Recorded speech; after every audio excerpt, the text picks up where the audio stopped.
हम आपको बताए भी रहेंगे, गिन के 42 दिन में आपका आईक्यू लेवल तेज हो जाएगा। 21 दिन के अंदर अगर आपका दिमाग कभी किसी चीज को रिवाइज मार दिया ना, तो फिर वो भूलने नहीं देगा अगले 2 महीने तक। ब्रेन का सबसे महत्वपूर्ण हिस्सा जो होता है सेरिब्रम होता है। सेरिब्रम ही हमारी मेमोरी को कंट्रोल करके रखता है। जिसकी मेमोरी अच्छी होती है उसे पढ़ाई लिखाई की चीजें, हर चीजें याद रहती हैं। तो इसको नापने का भी कोई ना कोई एक यूनिट होना चाहिए ना। जैसे हम आपको गेहूं देंगे तो तुरंत ही उसको किलो में नापिएगा, चावल देंगे तो किलो में नापिएगा, कपड़ा देंगे तो मीटर में नापिएगा, गैस देंगे तो वॉल्यूम में नापिएगा, एमएल में नापिएगा, लीटर में पानी नापिएगा। उसी तरह से हम कितना देर याद रखते हैं इसको काटेक्स में नापते हैं। जिसका काटेक्स ज्यादा उसको कहते हैं कि ससुरा बहुते इसका दिमाग तेज है, यानी इसका आईक्यू लेवल ज्यादा है। और जिसका काटेक्स यानी याद रखने की क्षमता कम है उसे कहते हैं कि इसका काटेक्स कम है, यानी आईक्यू लेवल इसका कम है। समझ में आ गया कि नहीं आ गया? किसी को दिक्कत? अब हम आपको एग्जांपल देते हैं।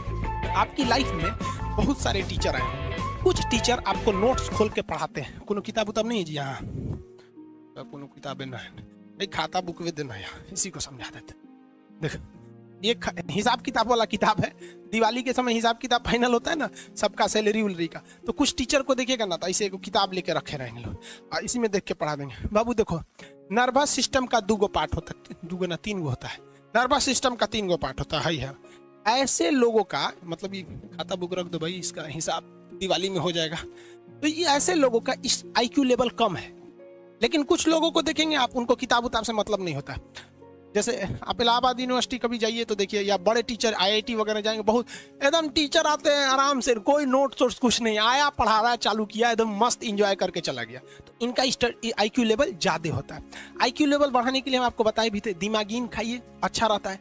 एक ही तरह की सोच मत सोचिए, अच्छा रहता है। आईक्यू लेवल कैसे बढ़ाएंगे? तो याद रखिए, आईक्यू लेवल बढ़ाने के लिए सोने से पहले का आधा घंटा बहुत जरूरी होता है। सोने से पहले आधे घंटे दिन भर में जितना काम किए उसको सुबह से रात तक देखते रहिए। एक बार रिवाइज मारिए कि सुबह उठे थे, ये किए थे, इसके बाद पढ़े थे, क्या क्या पढ़े थे। खान सर ये पढ़ाए थे, आप कहीं मैथ पढ़े होंगे, उसको सोचिए मैथ में क्या पढ़ाया गया था। खटाखट खटाखट आपको सोचना ही है ना, सोचने में कितना टाइम लगता है, खटाखट। तो अगर इसको रिवाइज करते रहेंगे, गिन के 42 दिन में आपका आईक्यू लेवल तेज हो जाएगा। फिर आप कहेंगे कि सर जी हमरो बिना किताब का याद हो गया। और अगर यही खत्म हो जाएगा तो क्या कहिएगा, आपका भी आईक्यू लेवल गिर जाएगा। आप टॉपिक भूल जाते हैं, मतलब आपके दिमाग में दूसरा टॉपिक चलता है। आप लाइफ में किसको किसको आई लव यू बोले हैं, कभी भूले नहीं? कौन कौन आपको मारा है या कुछ उल्टा सीधा बोला है, नहीं भूलते हैं। रीजन क्या? आप कितनी बार किसी चीज को रिवाइज मारते हैं। 21 दिन के अंदर अगर आपका दिमाग कभी किसी चीज को रिवाइज मार दिया ना, तो फिर वो भूलने नहीं देगा अगले 2 महीने तक। यानी हर 21 दिन पे उसको रिवाइज मारते रहिए, मारते रहिए, मारते। और अगर हर 7 दिन पे मारेंगे ना तो वो एकदम फिक्स हो जाएगा, एकदम फिक्स हो जाएगा।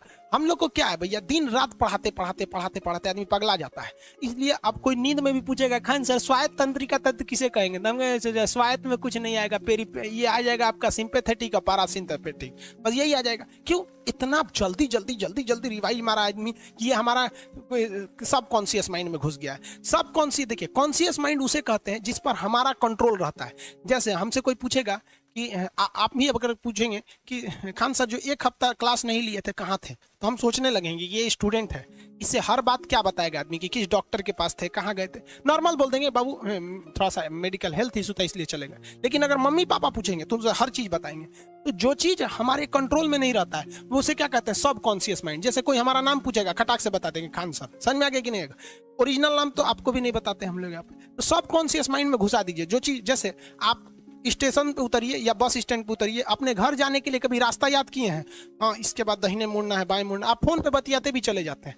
तो जब कभी किसी चीज को बहुत बार रिवाइज मार देते हैं तो वो चला जाता है सब कॉन्शियस माइंड में, फिर आपको याद करने की जरूरत नहीं है। सपना कैसे आता है? जब आपकी नींद अच्छी नहीं होती है तब। नींद प्रॉपर लिया कीजिए, नींद में कोई कमी नहीं आनी चाहिए। आप जिस दिन बहुत ज़्यादा थके रहेंगे उस दिन कोई सपना नहीं आता है। हम लोग का जब ऑफलाइन क्लास रहता था, सुबह 7 बजे से रात 9 बजे तक पढ़ाता था आदमी, जो ने करवट सोता था उधरे उठ जाता था, सपना का नाम ही नहीं आता था। समझ में आ गया कि नहीं?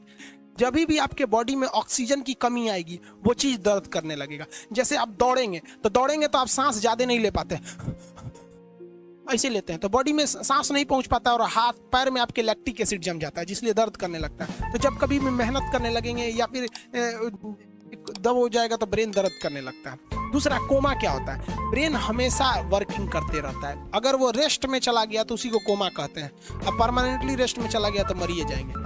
बेहोशी में क्या होता है कि ब्रेन और स्पाइनल कॉर्ड का संपर्क टूट जाता है। ब्रेन और स्पाइनल कॉर्ड का संपर्क टूट जाता है तो उसी को क्या कहते हैं, बेहोश हो गया है। पानी उनी छिड़केंगे ना तो स्पाइनल कॉर्ड में उसमें संपर्क जुट जाएगा, लेकिन ब्रेन और स्पाइनल कॉर्ड काम ही नहीं कर रहे हैं तो कोमा में चले गए। कोमा को हाफ डेथ कहा जाता है, आधा मरा हुआ व्यक्ति है। जो व्यक्ति कोमा में चला जाता है ना, कोई जरूरी नहीं है कि वापस आएगा ही आएगा, लेकिन बेहोश है तो कोई दिक्कत नहीं, पानी फेंकिए मार देगा। उसको कहते हैं लोग बिहार में लोग दांत लग गया, फीट मार दिया।